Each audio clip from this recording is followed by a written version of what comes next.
Let's take a look at a two-factor ANOVA solution and see where that takes us. Specifically, I'm going to look in the DeVore text, Chapter 11, Problem 2, which actually was a homework assignment last week, looking at a two-factor ANOVA going through a basic process. So in this case, we're looking at the effects of one of four different types of coating on three different soil types. So we're presented with some basic data that we're going to go through our analysis on. When you're working your problem, if you're in WebAssign or someplace like that, make sure you're typing in your data values correctly, or you'll certainly get the wrong answer. But these are the values that I was given when presented with this problem. So how do you approach this kind of a two-factor ANOVA when you've got these two factors to analyze?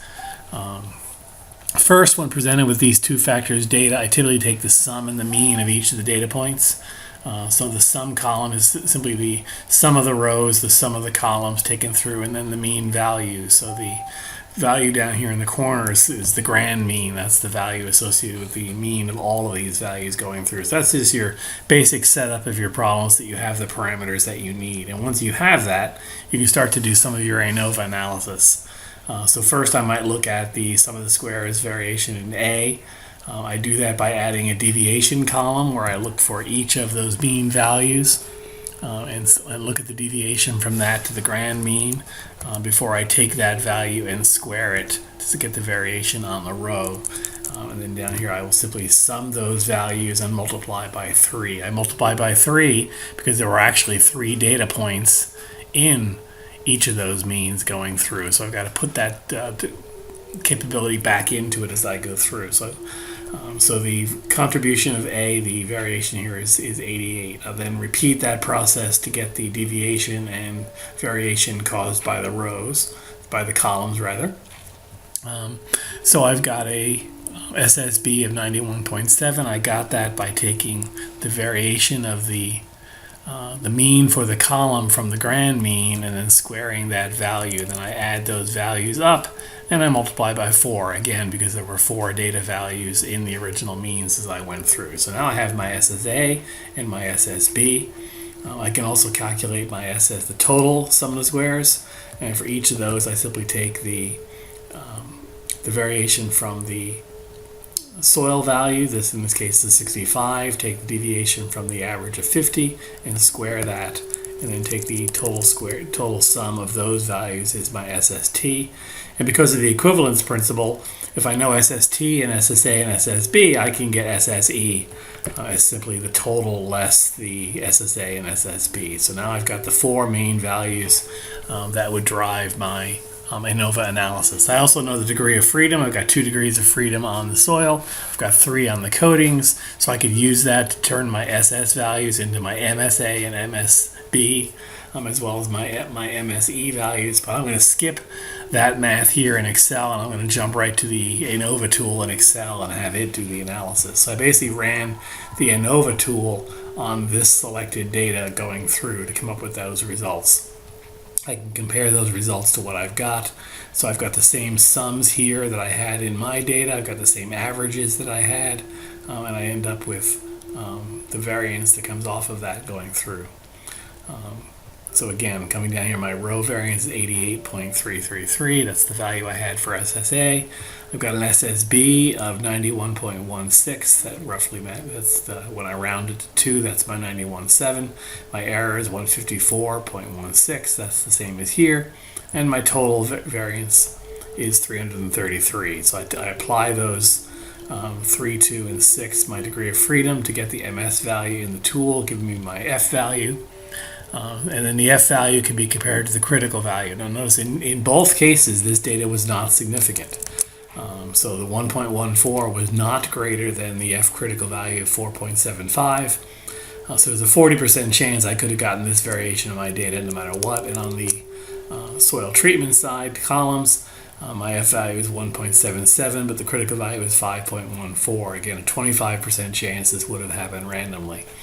So from an ANOVA standpoint, I'm basically done. I would have to I could not reject the null hypothesis that the soil types are the same, and I could not reject the null hypothesis that the coating types are the same, so that I'm not getting any variation in my data as I go through. However, I still might want to know how I could use this data to predict some basic values going through. So one of the things I can do is I can take the additive model, which allows me to do my intercepts according to the way the error would fall out. Now I've reformatted it here in this little table, but in fact I had the value. The intercept is my grand mean. My A 1 through 4 are the three values I calculated up here on the deviation, and my B 1, 2, 3 are the three values that I calculated here. I've simply moved them over for the sake of demonstration. So although I can't with significance reject any of my null hypotheses and say that these are significant variables, I can, using the additive value, at least come up with a basic regression approach that allows me to make certain predictions about my data as best I can using the data that's going on in this process. The other process I might continue on to is regression. Now, remember, the ANOVA showed me that these relationships are not significant. So the additive approach is really my best approach. I'm going to continue the demonstration here, knowing that it's not significant, just to show how the values would come out if I did go through the process. So don't take this as meaningful. The regression I'm going to do here is not going to give me a better answer than this additive model right here. Really, that's the end of the story right there. But let's continue the process just to see how linear regression might fit into this discussion as we go through. So to do that, I've got to set up my XY characteristics. So rather than using the two-dimensional table that I have here in Excel for my ANOVA, I've got to create columns of data so that I can use the regression tool here in Excel to do that. So what I've done is I've taken my 4 coatings and my 3 soil types and I've laid them out as paired cells instead. So the 1, 1 was my first cell over here, that's my 65, and I've included my values going in. So these are the values that I want to model in my regression as I go through, and the Y is the output variable that I'm looking to predict as I go through. So how do you set up a basic regression for that? Notice that the coding and the soil types are numbers, but only because they were labeled that way. They could have been XYZ soil, they could have been ABCD codings. The number's not real, so we can't use it. We have to treat it as qualitative data, even though it looks like a number as we go through. We can't use these values in our regression. So instead, I set up columns. When we're doing regression of qualitative data, we set up a column for each possible value of a qualitative variable. In this case, the coding could be 1, 2, 3, or 4. And I set my value of 1 or 0 based on which I'm looking at. So this first value is coding 1. In fact, the first 3 values were coding 1.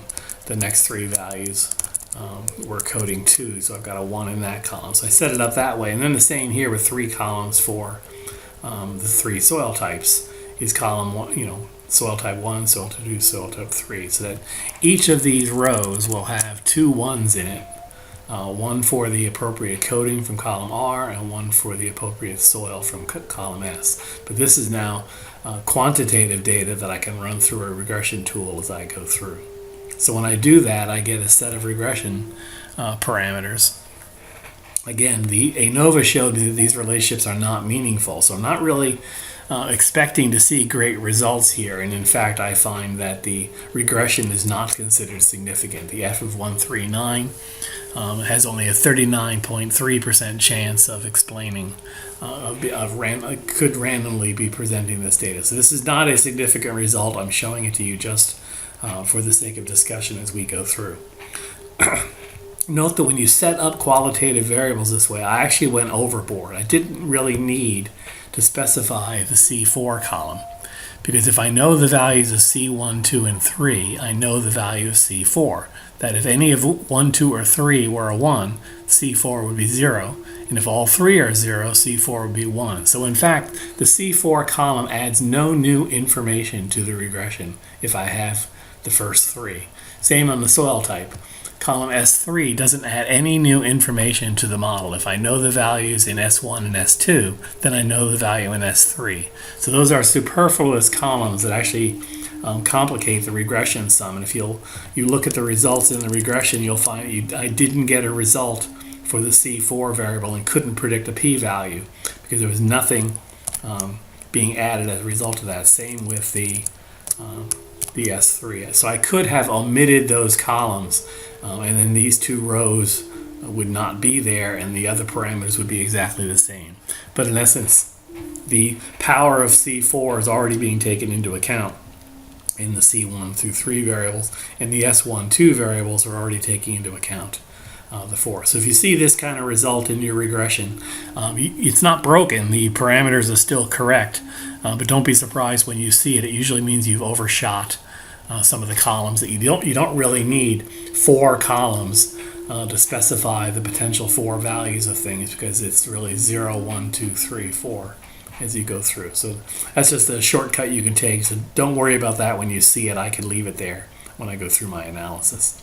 If I bring over the parameters from my additive model, which are to the left in the screen, I've simply brought them here to be able to see them, you'll see that this regression model starts with a lower intercept than I had in the additive model. The additive model starts the intercept at the grand mean. This one starts off lower, and because it starts off lower, you'll notice that the factors that aren't 0 have to be greater than the original factors. So the slope formulation of this regression equation is different than the additive model that we have. The additive model we trust because it corresponds to the data pretty exactly.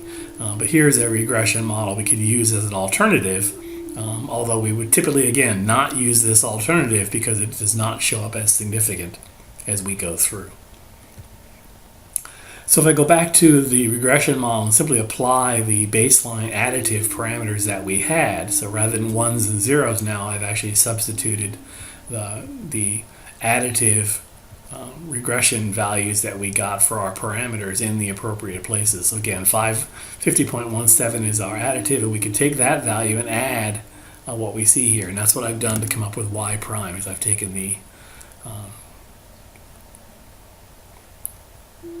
basically the grand mean value as I go through, and I've added to that the parameters that are coming through. So based on the additive model that we used last week and really take as our valid model, we can see what y that additive model would predict. And notice it doesn't exactly predict the value that we started with, and that's because we're dealing with the mean of values in rows and columns. It's not a precise model.